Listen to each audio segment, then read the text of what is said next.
আল্লাহ আমাদেরকে কবুল করেন। আরো জোরে আমিন। জীবন দিতে রাজি আছেন তো? নামাজ পড়েন তো? 5 ওয়াক্ত পড়েন তো? পড়বেন, তা না হলে জীবন কবুল হবে না। আল্লাহর কাছে কবুল হওয়ার শর্ত একটা, কি হতে হবে? কি হতে হবে? নামাজি হতে হবে। ওযুই তো জানে না, নামাজি হবে কেন?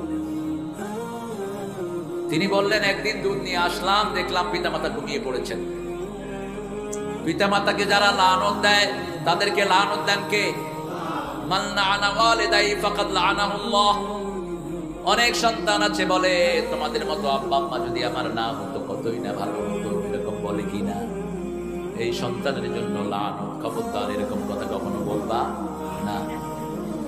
রাসূল সাল্লাল্লাহু আলাইহি ওয়াসাল্লাম বলছেন, ওর বাচ্চারা দুধ চাচ্ছে, বিবি দুধ চাচ্ছে, দিল না।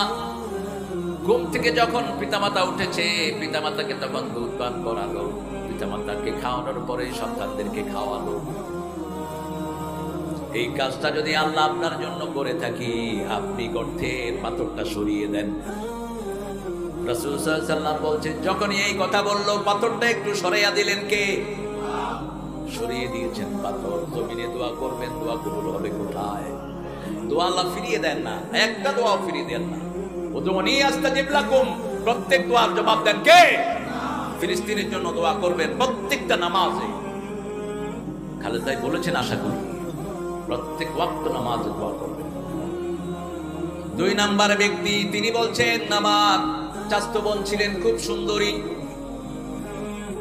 ইন্টারনেটের বদলে এক এক ছেলে 10টা মেয়ের সাথে এখন লাইন করছে। আপনাদের পাশ খালি নাই? এক একটা মেয়ে 8-10টার সাথে লাইন রাখে। আয-যানিয়াতু লিয-যানি, জিনাকারের জন্য জিনাকার রেখেছেন কে? চরিত্র শেষ, সবই শেষ, কিছুই থাকলো না আর তোমার। বলছে, আমার চাচাতো বোনকে বহুবার আমি বিরক্ত করেছি, চাচাতো বোন আমার ডাকে সাড়া দেয়নি। একবার দুর্ভিক্ষ শুরু হলো, দুর্ভিক্ষে আমার চাচাতো বোন আমার কাছে এসেছে, টাকার জন্য এসেছে। আমি তাকে 100 দিরহাম দিলাম, অথবা কোন বর্ণায় এসেছে 120 দিরহাম। আর প্রস্তাব দিলাম, আমার চাচাতো বোন রাজি হয়ে গেল। আমি বললাম, ওরকম একটা নির্জন রুম নিয়ে আসো। আমি রুমের দরজাটা লাগিয়ে দিলাম। চাচাতো বোনের দিকে যাচ্ছি, চাচাতো বোন বলছে, আল্লাহকে ভয় করো। কাকে ভয় করো? রাসূল সাল্লাল্লাহু আলাইহি ওয়াসাল্লাম বলছেন, আবু হুরায়রার বর্ণনা, দাআতু ইমরাতুন যাতা হুসনিন ওয়া জামাল ক্বালা ইন্নী আখাফুল্লাহ। কোন সুন্দরী রমণী যদি কোন যুবককে ডাকতে থাকে, আর সেই যুবক যদি বলে আমি আল্লাহকে ভয় করি, আল্লাহর হাবিব বলছেন, ওই যুবককে আল্লাহ নিজের ছায়ায় ছায়া দিয়ে দিবে। কার ছায়ায়? আপনারা কিয়ামতের ময়দানকে কি সহজ মনে করেন? আমাদের নেতারা সহজ মনে করে, চুরি ডাকাতি যা হয় কিছু নয়। একটা জুব্বা চুরি করেছেন, এই জুব্বার জন্য জাহান্নামে যেতে হবে। একটা সুতা চুরি করেছেন, ওই সুতাও আগুনের টুকরা হবে। দুনিয়া যত সহজ, আখিরাত এত সহজ না, বড় কঠিন আসতেছে সামনে। আল্লাহ আমাদেরকে মাফ করে দেন।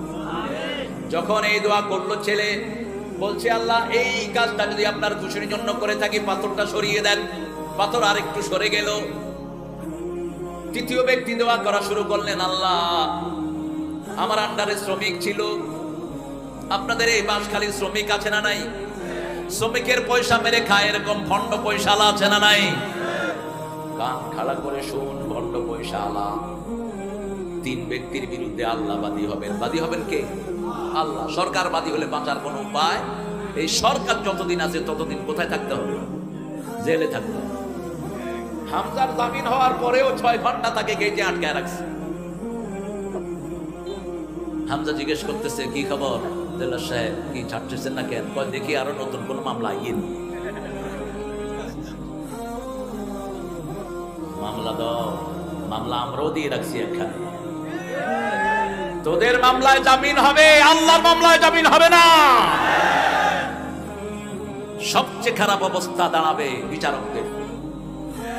জজের চেয়ারে বসে যারা উল্টাপাল্টা রায় দিয়েছ, সাতকানিয়ার আল্লাহর ওলি শাহজাহান সাহেবের বিরুদ্ধে কি রায় দিয়েছ, আল্লাহর আদালতে লেখা হয়ে গেছে, ঠিক না ব্যাঠি? কি সুন্দর করে বলেছেন, দেখেন আমি ইনোসেন্ট, আমার কোনো দোষ দুর্বৃত্তিও খুঁজে পাননি। এতদিন এমপি ছিলেন, একটা পয়সাও কারো চুরি করেনি, ঠিকটা বেটে? আর মিয়া কথা কন না কেন? আমাকে নিয়ে আসা হয়েছে, আপনিও মারা যাবেন, আমিও মারা যাব, আরেকটা আদালত হবে। কোথায়? এই ফিলিস্তিনে হবে সেই আদালতটা গঠিত। সুবহানাল্লাহ বলবেন না? সেই আদালতে আপনাকে দাঁড়াতে হবে, আমাকেও দাঁড়াতে হবে। আপনি যদি ন্যায় বিচার করেন, আল্লাহ আপনাকে মাফ করে দিবে, ইমাম আদেল। আর যদি অন্যায় বিচার করেন, সেখানে আমি ন্যায় বিচার পেয়ে